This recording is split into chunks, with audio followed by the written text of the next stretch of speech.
Hi guys, welcome to the Improvement Podcast. Today I've got a special guest on with me, Ryan, and today we're going to talk about programming for beginners, and we'll discuss things like what we consider as coaches when writing a program for a beginner starting off at the gym, and also what mistakes we see them make in the gym and where they can potentially improve upon. And as well as that, just some movements we potentially like to place in their training programs and some we like to avoid just with them being a beginner and starting in the gym. But first of all, I'll let Ryan introduce himself.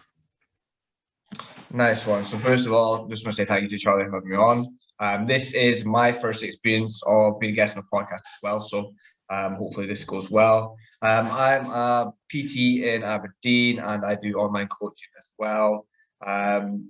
My business is called RG Coaching, which you might have seen on the likes of Instagram. I will do all sort of stuff later on in the show towards the end. But yeah, happy to be a part of this. Should be quite exciting. As I said, we're going to go through sort of program for beginners, things that we consider, and maybe just try and help a few of you that might be listening in, maybe spot some areas you may be going wrong and hopefully improve your experience going forwards.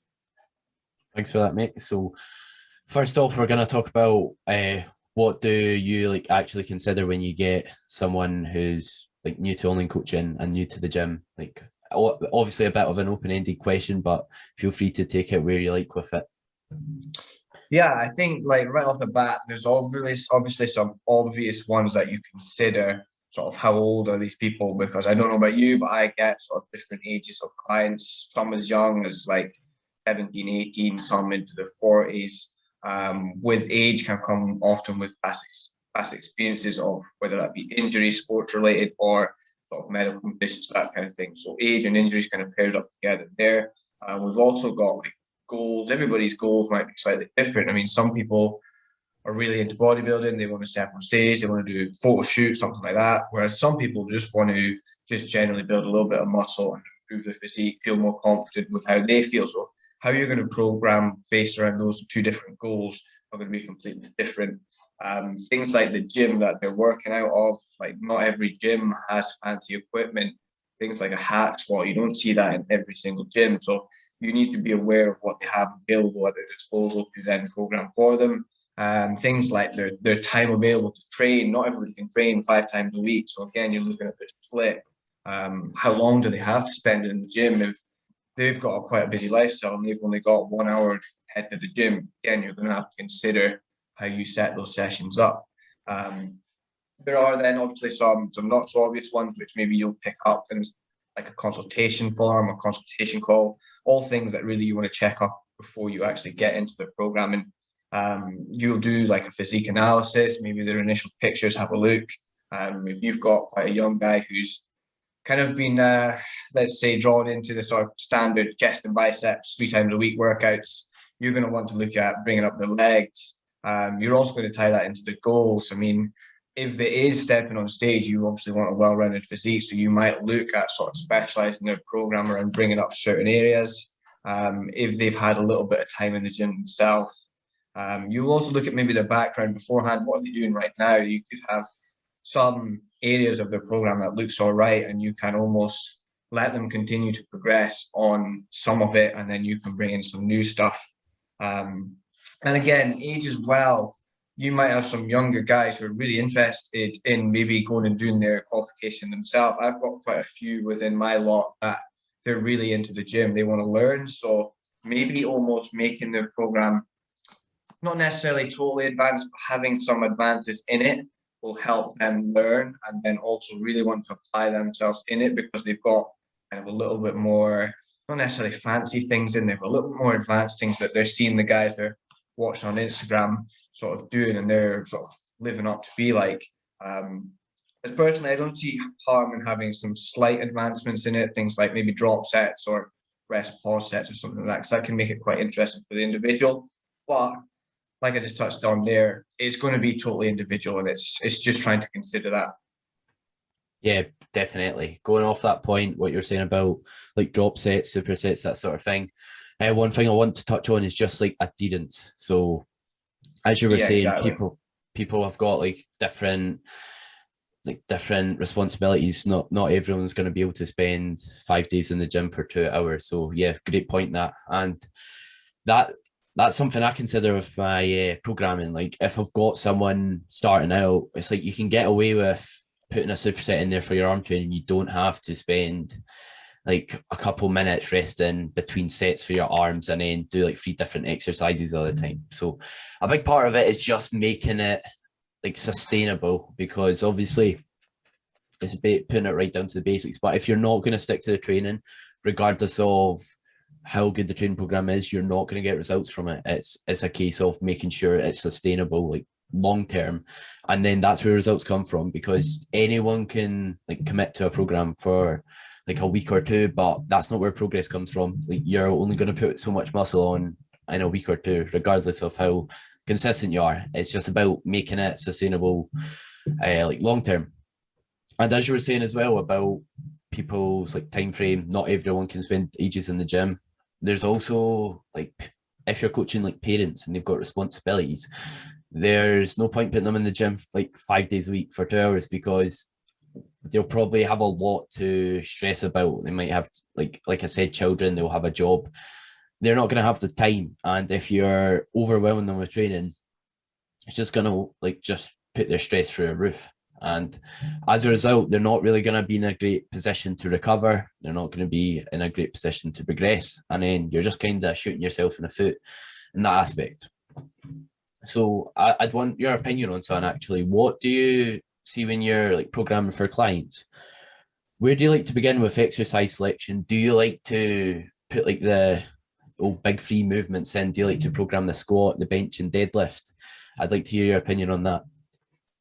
Yeah, so when it comes to like initial programming, I wouldn't say there's directly any lifts that I will definitely want to have in programming, but there's definitely value in having like bread and butter movements, like things that I think most people should probably have somewhere in the program, like the likes like leg extension, leg curls, easy things that probably everybody can do and are quite fixed.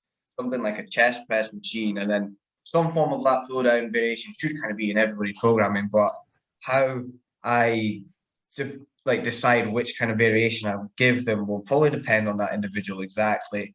But things like the deadlift, things like the squat, I think are very difficult to have in straight away. They're probably ones that everybody wants to do. There's lots more to it, like for the squat, like based on the mechanics of the person, how well they're going to be able to form that squat. They're also kind of, the squat and the deadlift become lifts that I think people get really caught up on how much they're lifting as well. And when you give that to a beginner, their initial thoughts are, oh, right, I want to put 100 kilos on the bar, I want to put 140 kilos on the bar. They want to be able to just lift the most amount of weight as they can. So I don't tend to program them straight away. Hinges in general can be quite a difficult one to put in straight away, whether it's like an RDL, even something like hip thrust.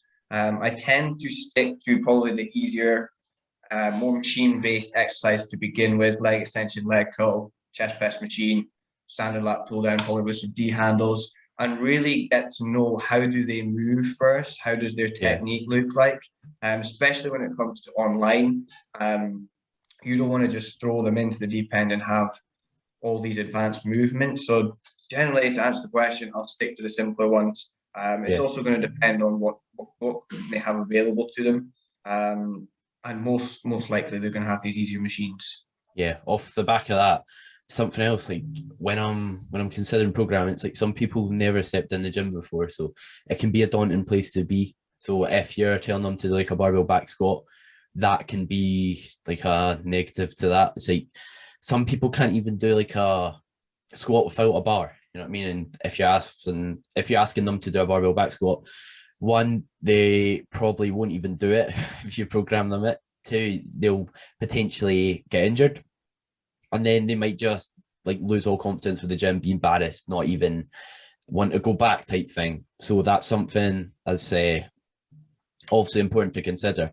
I do like to see, if I think people can manage it, I like to see people try and like do like a barbell back squat, like a bench press, and like a deadlift, because if you can like master like a deadlift, you can usually do a bent over row. You can usually do like a dumbbell row, anything like that.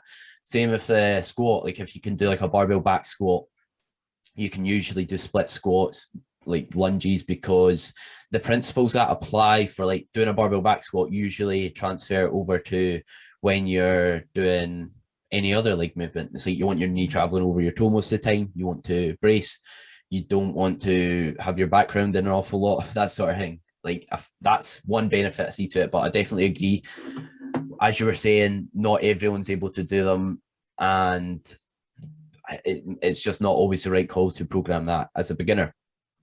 Something else I'd say about that is sometimes you're not going to get, if someone's goal is to build muscle, yes, I think they should learn how to do those movements, but something else to consider is you're not going to get like a great stimulus, or like it's not going to be that effective, in other words, program like a barbell back squat or like a bent over row if they can't do it, because some of these movements get absolutely butchered from a beginner, not putting folk down, but they do.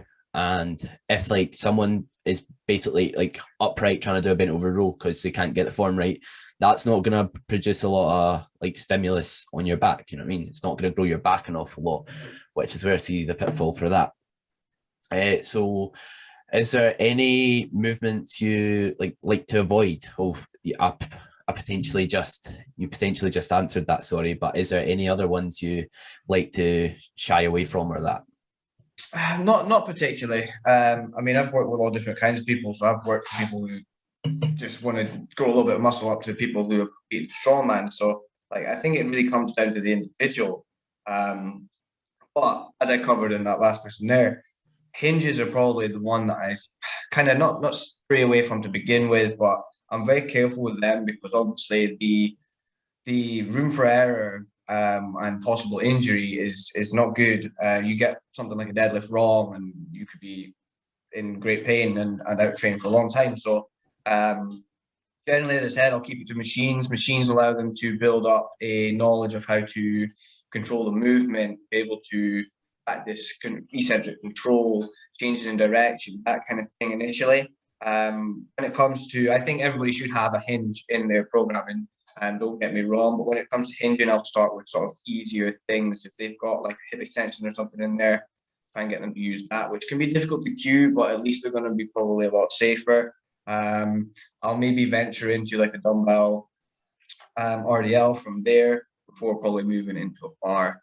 Especially if I don't see them, if they're online and they don't train in the gym that I train in. I have a lot of clients who are online and train in the same gym that I PT at, so that is a big help to me.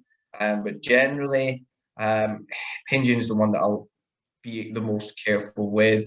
Like barbell bench press, I don't have a huge problem with it at all. If somebody likes to bench press and they are fairly good at it, they're fairly comfortable with how to do it, they can do it with control, then I'm quite happy to program that in there.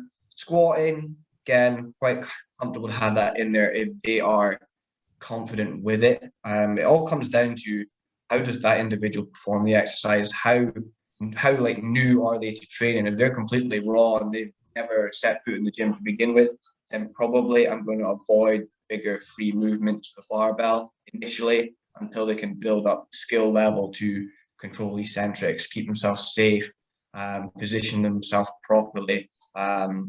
It all comes down to just keeping them safe, really, I suppose. Yeah, definitely, because you're not going to be making much progress if you can't even go in the gym because you're injured. Yeah, are you? Exactly.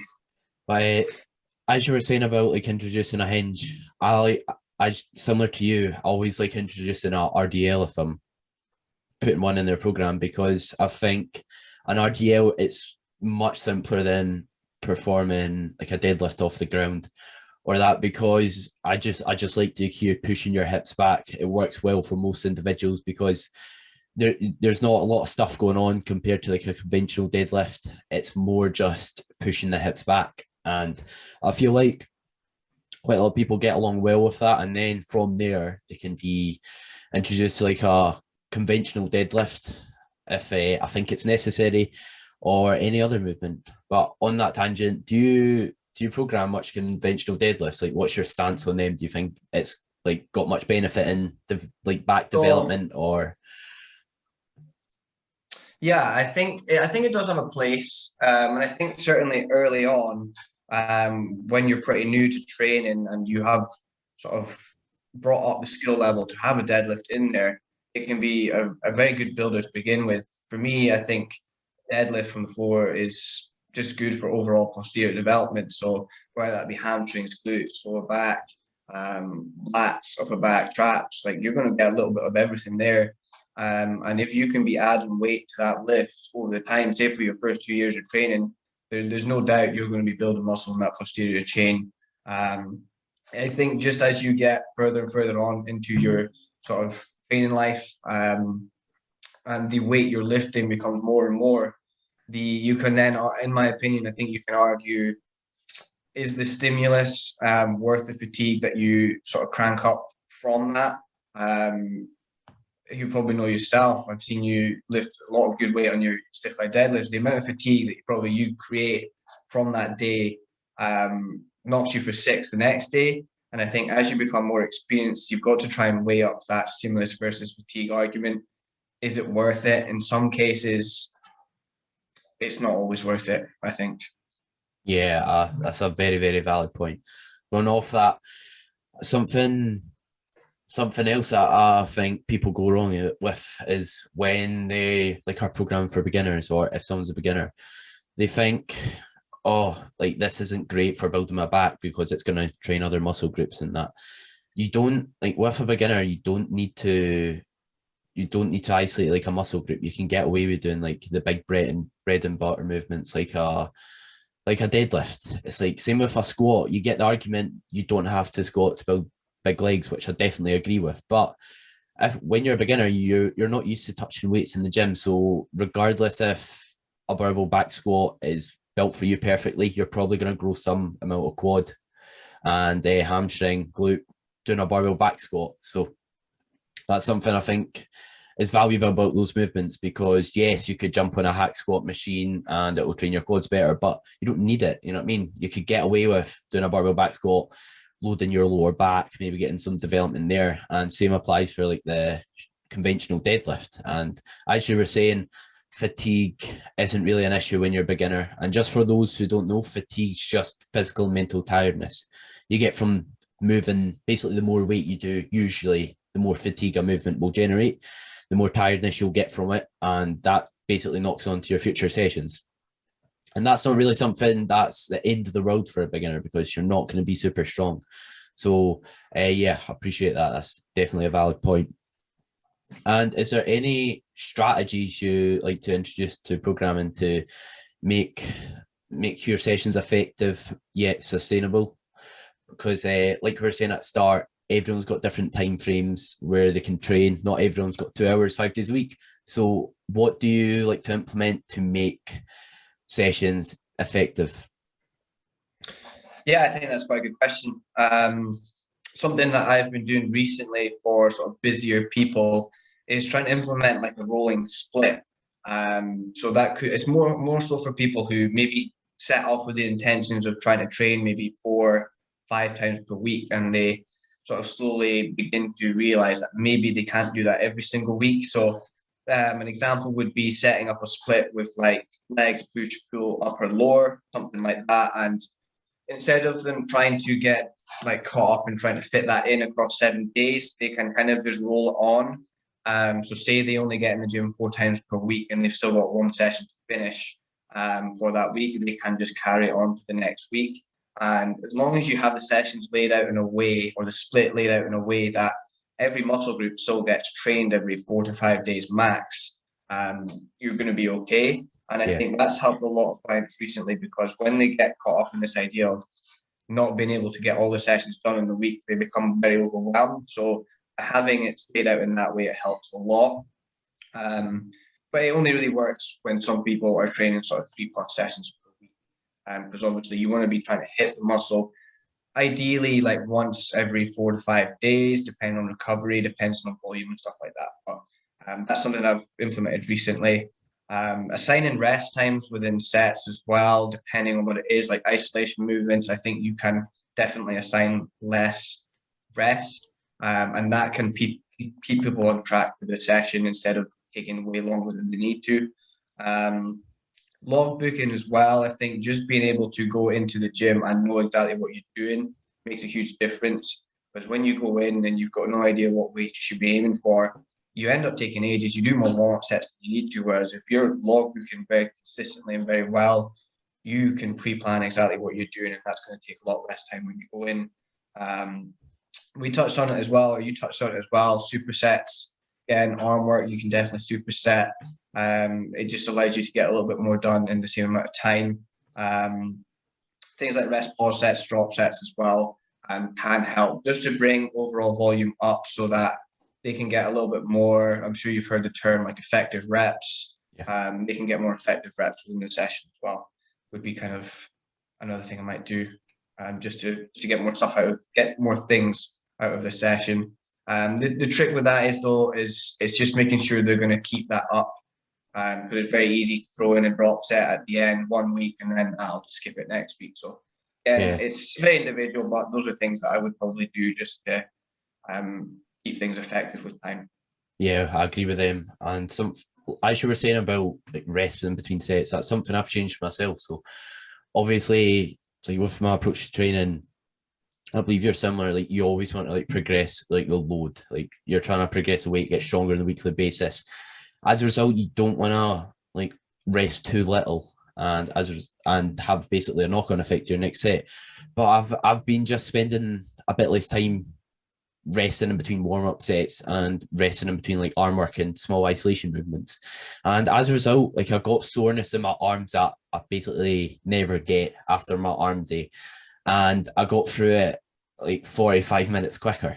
And it's like, do I need to be spending 2 hours in the gym when I'm doing 4 sets of back, then some arm work, and then some side delt work or side of my shoulder? In other words, probably not.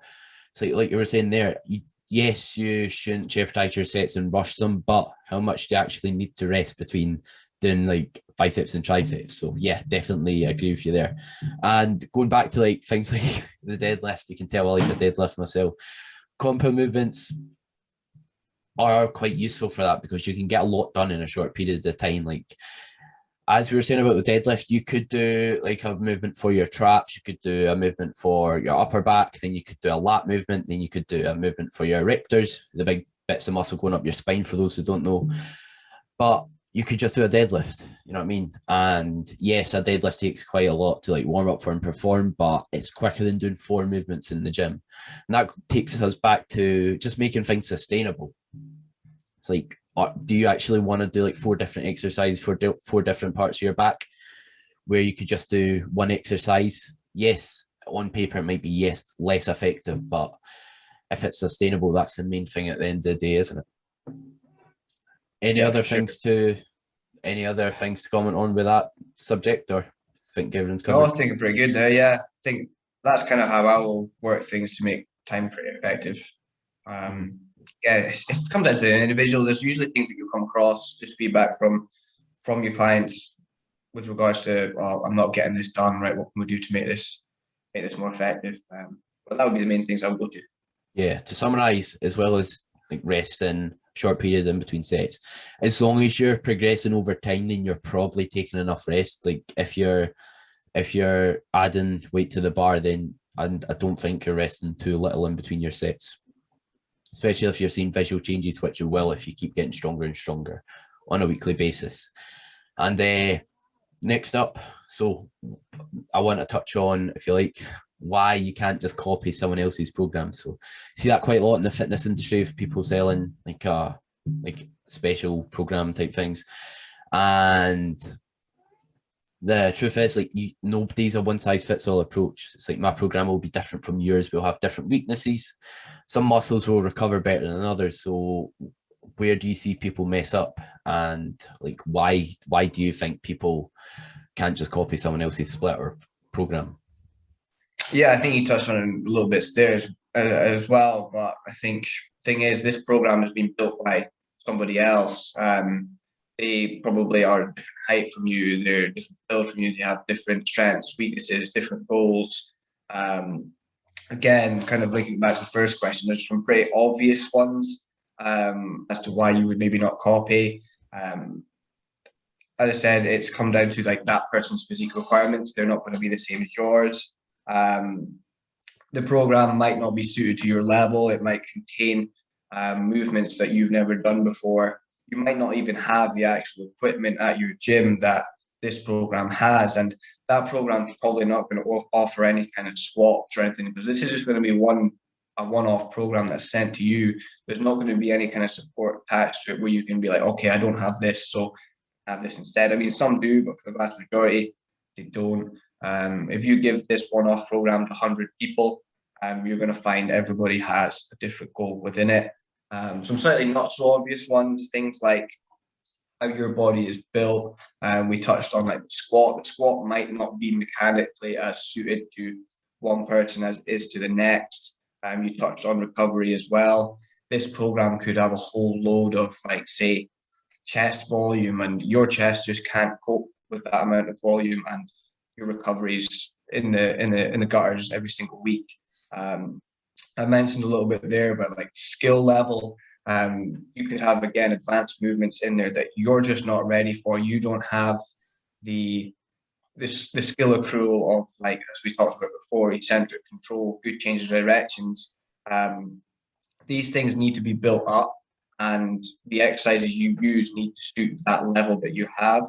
If it's quite an advanced program as well, does everybody who goes and buys this program have the level of sort of adherence to keep up with that program? Again, we link it back to time.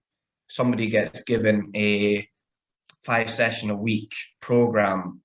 Do they even have time to get in the gym 5 days a week? And will they actually be able to concentrate on it for a long period of time, say 6, 7, 8 months down the line? Can they still stick to it? Little one as well, like lower back loading, I think is a very individual thing for everybody. So you could have this program that has the likes of the deadlift, it could have bent over rows, it could have lots of things that require a lot of lower back loading that a lot of people just don't have the ability to hold their back multiple times per week. So there's huge amounts of reasons why you shouldn't just pick the same program someone's doing, or just go and download this latest program that this guy on Instagram that you know very well is selling, for example. Yeah, definitely, mate. Going off lower back loading, that's something I was about to touch on myself, because I've had to take a few movements out, like, in the past, just because my lower back just wasn't recovering for the next session, and I was getting like me niggles in it all the time, me injuries in it all the time. So we just reduced how much I was loading it.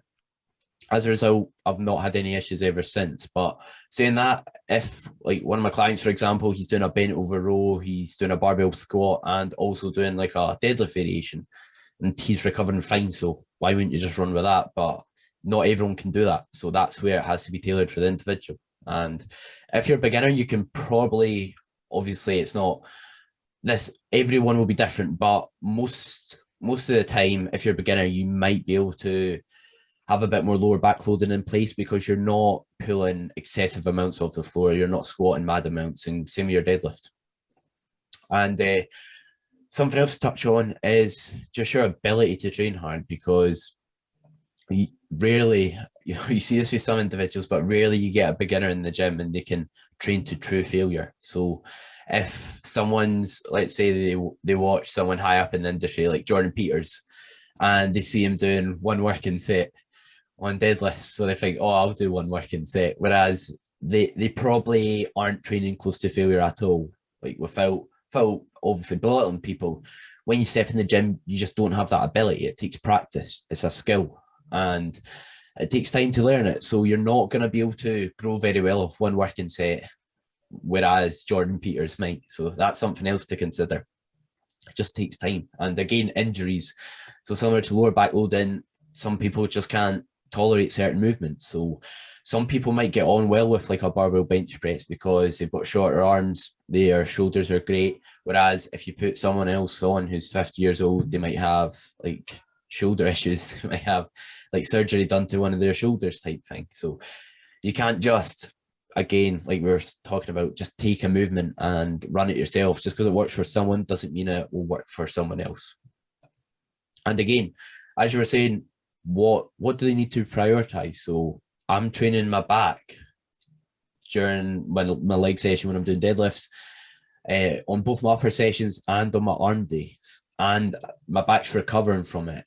So why would someone else be training their back 5 times a week unless it's a weakness? It's like there's no need to do that much. Whereas like my quads, I train them once a week. They're my biggest body part. It's like people require different amounts of work for different body parts, as you touched on.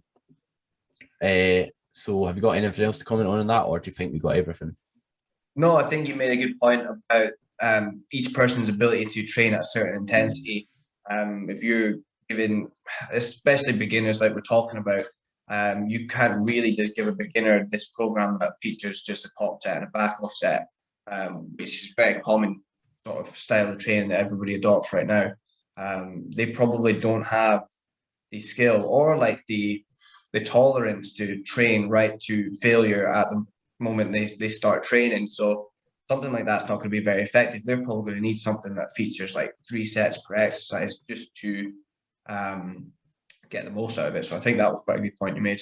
Yeah, definitely. And I think something else regarding how much sets you're doing, it's quite decent doing quite a few sets if you're a beginner on certain movements. Like a squat, if you're doing 5 sets on a barbell back squat, you're going to get much quicker than if you only do like 1 set on a barbell back squat per week, which is something very valid. So lastly, I'd like to touch on, if you like, where you see people mess up. So we briefly touched on that basically with copying someone else's program, but is there any other avenues you see people mess up on? So one I'd like to say is their programming is, that this part is potentially for people who are doing their own programming. They've not got a coach to keep them accountable. But something I see is people having like a really low training frequency. So they're training like shoulders one day, arms another, and then like back one day. Whereas they could do like an upper lower split, push pull legs type split. That's something I see a lot of people make a mistake with, in my opinion. So you could say yes, like bro split works, like training one body part a day, but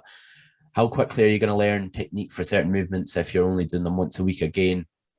There's also the point when you're new to training, you don't need to have a day designated to grow in your like legs. Sorry, not your legs. You might want a leg day.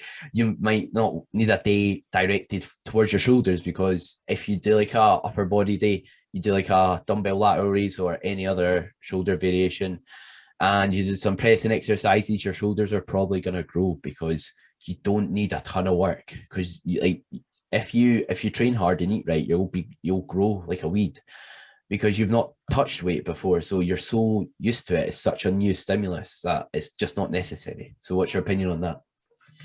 Yeah, I think I totally agree there. I think a lot of it comes down to just lacking patience, really. I think a lot of beginners, once they see that initial growth, like you said, most people when they first step into a gym, they'll pick up a dumbbell and they'll grow. But it's when that progress maybe starts to slow down a little bit, they almost panic and they wonder, why am I not like moving up to the next set of dumbbells every single week? And something I say to my clients a lot is, if everybody was moving up to the next set of dumbbells every single week, we'd all be lifting the heaviest dumbbells in the gym by now. Yeah. So I think sometimes a lot of beginners expect too much too soon, and they kind of give up when that initial progress starts down. And overcommitting is something I think people kind of shoot themselves in the foot with as well. They think, right, I'm going to get in the gym 6 times a week. And it might go well for the first couple of weeks, but things start to crop up. They might miss a session here or there, and then they start getting into this mindset that because they're not getting in for those 6 times per week, like, what's the point? I'll just give up now. So I think making sure people commit to what they can actually commit to is something they really want to think about at the start. I think as well, beginners, or and not to hate on beginners, obviously, but we were all there when we first started going to the gym. You start to become a bit obsessed with the weight that you're lifting, and you'll be talking to your mates saying, oh, I did this in the gym. How much did you do? And it becomes almost like a competition. And you forget about technique, you forget about form, you forget about all the time that you spent improving your technique and getting better at exercises, that you get into this mindset of, right, I just want to be able to lift as much as possible. And it's not true progress in the sense that, yes, you might have been able to add like 10% weight onto what you did last week, but you've probably sacrificed 10% form. And that's where I see a lot of people kind of mess up on, because they think, right, I'm lifting like 20 kilos more than I was like 2 months ago, but I'm not seeing any changes to my body. Like my chest hasn't grown, but I'm bench pressing more weight. It's usually because their form slips. Yeah. And then one final thing, because I know I've rallied on there, Oh, but you're right.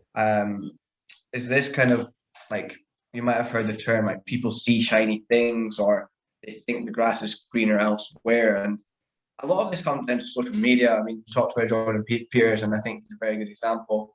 There's a lot of people follow him, and I remember a little while back there was this craze that I think he started performing the snatch grip RDL in the programming, and I think a lot of people want to jump on these crazes and get onto the new trend when probably they're best suited just sticking at what they're doing.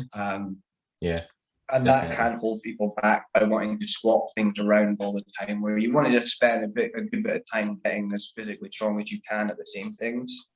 Yeah, definitely. Like you see one trend in now is like reverse band in a hack squat. It's like you get someone with like less than a plate on each side. It's like you don't need to reverse band that. You know what I mean?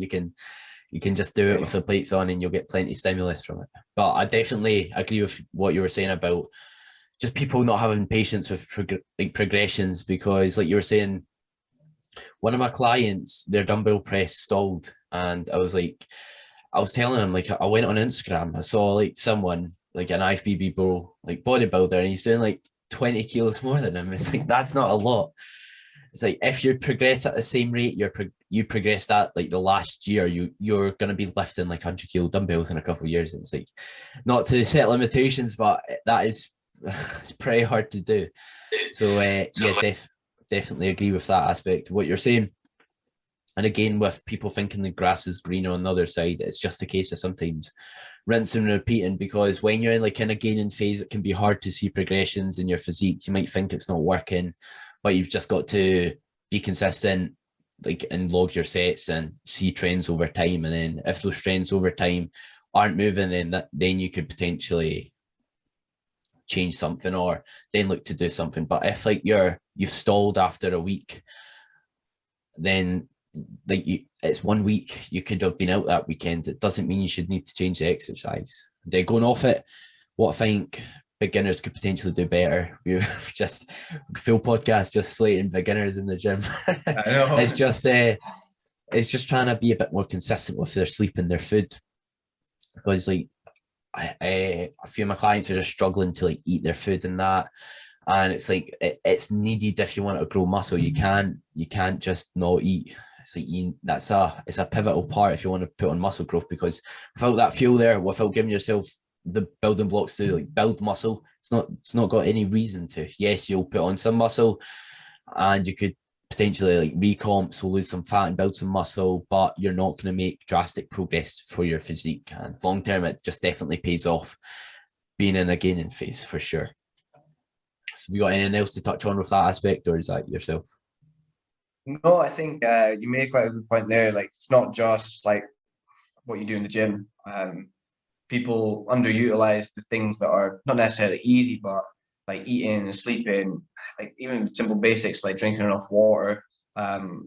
These are things that probably you want to be paying attention to, so that they can then link up with what you're doing in the gym. Quite often, maybe your lifts are not progressing in the gym because you're not fueling yourself up for your workout, or you've not slept well the night before.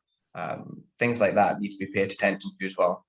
Definitely. Not to ramble on, but I just think having structure in place with your food, like nutrition, well, that's the same thing. Your food, your sleep, it just does a lot of wonders.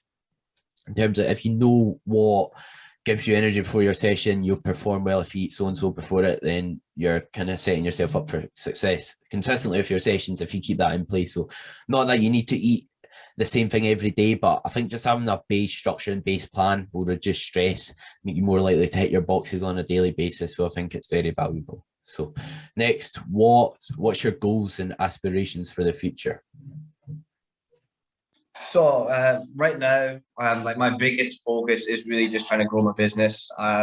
This month, this is my first month being sort of full-time online coaching PT. I started my business back in November 2019, and that was just maybe 4 or 5 months before we got hit by like COVID and the pandemic and stuff. So I've had to kind of grow it through all those lockdowns and whatnot, but as of last month, I gave up like my part-time job and stuff, and this is totally my sole income. So it's really just trying to grow that as much as possible. I'm looking to try and go into a few other projects within the business, things like investing into clothing. Long term, I really want to be able to have my own sort of PT studio. I mean, I really like personal training. It's something that I've done like 4.5 years now, and although I am growing my online business a lot, I still want to be able to do one-to-one. So I am gradually pulling one-to-ones down, but it is something that I want to be able to do long term. And having my own sort of facility to do it out of is sort of the long term goal there. Obviously, just being able to coach more and more people, help them achieve their goals, will also be something I'll be trying to do for as long as possible too. And a personal aspect, as in like my training, that kind of thing. Long-term goal is to eventually step on stage at one point. I'm still a good bit off of that, but it is something that I would like to do in the future. As well as like a photo shoot kind of prep that as well, which might be like a photo shoot prep would be a warm up for like a competition prep kind of thing. And just generally just trying to improve myself, like physically, and also improving knowledge so I can become the best I can possibly be, really. I did sort of a Muscle Mentors practical camp earlier this year, and trying to get in on some more courses like that is definitely something I'm looking to get involved with. Another one that I'm particularly in sort of need of getting on is the Integra RPS course, which is something I'll be looking to get on hopefully next year. And basically just keep moving forward. I'm definitely the type of person I don't really like to stand still. I've always got something that I'm trying to do or improve. Definitely, it's definitely a good trait to have, mate, and exciting stuff. And I wish you all the best with that. So, now's your time. If you've got anything to plug or you want to talk about, go for it, mate. And as well as that, any links you want in the description, I'll pop your Instagram in, just so everyone knows where to find you. Yeah, so it's basically just my Instagram. Everything can be found sort of on there, and that's just ryan.glennie.pt, which, as Charlie said, will be linked in the description. You can find sort of any sort of details there, links to my coaching service, links to get on my email list. There's a lot of free content on there. I will have a new service coming up, which is going to be like a free physique analysis. If you're maybe like a beginner, like we've been talking about on this podcast, you might not be interested now, as we may have slated you a little bit, but a free physique analysis where I can talk you through kind of how you're looking, and maybe direct you in the kind of process that you should maybe be starting to get towards your goals. But yeah, head onto my Instagram. There's a bunch of free content there, and then all links to that kind of things there as well. All right, cheers, mate. So yeah, if you want critiqued further, make sure you check out his physique analysis. So thank you very much for coming on, and hope everyone enjoyed the